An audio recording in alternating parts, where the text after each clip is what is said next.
28 August black day পালন করে আসছে আগ্রাসুর দল। আজ তামারহাটেও কালো পতাকা উত্তোলন করে ব্ল্যাক ডে তারা পালন করে। আজ 28 অগস্ট তারিখে আগ্রাসুরা পালন করে আসছে প্রতারণা দিবস অর্থাৎ ব্ল্যাক ডে। প্রতারণা দিবস হিসেবে কোচ রাজবংশী ছাত্র সংগঠন আগ্রাসুর সরকারি বিভিন্ন কার্যালয়ে উত্তোলন করেছে কালো পতাকা। এবছর আগ্রাসুর তামারহাট গ্রাম পঞ্চায়েত কার্যালয়ে কালো পতাকা উত্তোলন করে বিভিন্ন স্লোগানে প্রতিবাদ সাব্যস্ত করে। সাংবাদিকসকল, আমি আজি অবিভক্ত গোৱালপাৰা আগ্ৰাসুৰ পৰা সমগ্ৰ ডিষ্ট্ৰিক্টতে অবিভক্ত গোৱালপাৰাৰ আমি কলা পতাকা ফ্লাগ হোষ্টিং কৰিছিলোঁ আৰু আমাৰ আজিৰ দিনটোকে প্ৰতাৰিত দিৱস হিচাপে আমি পালন কৰি আহিছোঁ।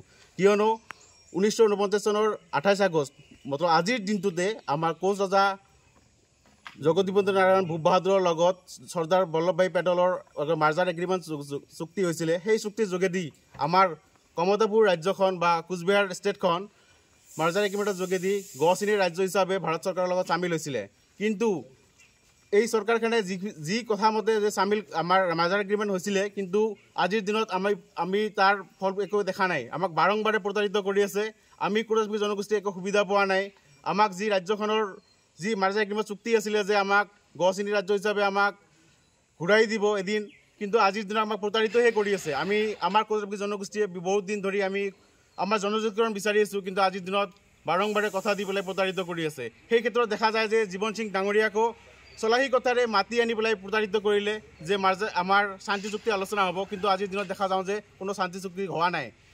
সেই যোগেদি আমাক আজিৰ দিনটো প্ৰতাৰিত দিৱস হিচাপে আমি গোটেই সমগ্ৰ ডিষ্ট্ৰিক্টতে কলা পতাকা ফ্লাগ হোষ্টিং কৰিছিলোঁ, কাৰ্যসূচী হাতত লৈছিলোঁ আৰু ৰূপায়িত কৰিছিলোঁ। ধন্যবাদ। 49 চনৰ 28 আগষ্ট তাৰিখে আমাৰ কমতাপুৰ ৰাজ্যখন ভাৰত চৰকাৰৰ লগত চামিল হয়। যে এইটো চুক্তিত আছিল মাৰ্জাৰ এগ্ৰিমেণ্টত যে আমি কেতিয়াবা যদি আমাৰ জনগোষ্ঠী যদি কেতিয়াবা আমি ৰাজ্য বিচাৰোঁ তৎক্ষণাত ভাৰত চৰকাৰে দিবলৈ বাধ্য আমাক। তো সেইটো সময়ত দেখা গৈছে চৰকাৰে আমাক ৰাজ্য দিয়াটো দূৰৰে কথা, অসমত দেখা গৈছে আমি বিগত দিনত আমি অবিভক্ত গোৱালপাৰা আগ্ৰাসুৰে আমি দাবী কৰি আহিছোঁ যে আমাক কমচে কম জনজাতিকৰণটো দি আমাৰ খিলঞ্জীয়া জনগোষ্ঠীক সুৰক্ষা দিয়ক।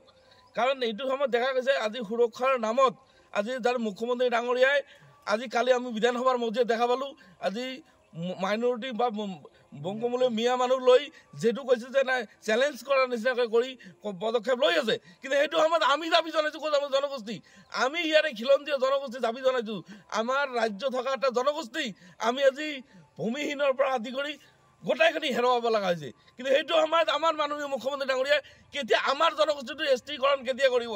আজি আমি এই প্ৰতাৰণা দিৱসৰ দিনাই আমি মুখ্যমন্ত্ৰী ডাঙৰীয়াক সকীয়াই দিব বিচাৰিছোঁ যে অতি সোনকালে আমাৰ কোচ জনগোষ্ঠীটোৰ কাৰণে জনজাতিকৰণ আনডিবেটেড গোৱালপাৰাৰ জনগোষ্ঠীক জনজাতিকৰণ দি সুৰক্ষা দিয়ক না। তেওঁ সুৰক্ষা দিয়া কথা ডাঙৰ ডাঙৰ ভাষণ মাৰিলে নহ'ব, ভাষণ মাৰি কামত কৰি দেখুৱাওক।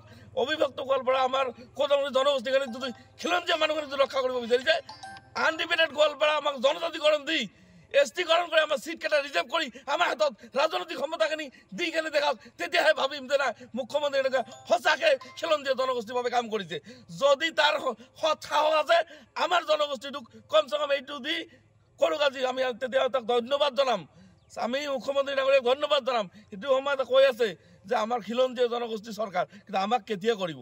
আমি বিগত দিনত বহুত দিন ধৰি আন্দোলন কৰি আজি 30 বছৰ হৈ গ'ল। আমি আগ্ৰাসুৰ কৰা 30 বছৰ হৈ গ'ল। কিমান দিন আৰু আন্দোলন কৰিম? কিমান দিন ৰাজপথত আন্দোলন ওলাম আমি? আজি আমাৰ 1949 চনত যেতিয়া আমাৰ চুক্তি হৈছিল ভাৰত চৰকাৰৰ লগত, আজিৰ দিনটোতে আজিৰ তাৰিখটোতে এইটো দিন আমি কলা দিৱস হিচাপে পালন কৰোঁ। আৰু আমি আজি কলা পতাকা আমি তামাৰহাট গাঁও পঞ্চায়তত আমি তুলিবলৈ বাধ্য হৈছোঁ চৰকাৰী এখন কাৰ্যালয়ত।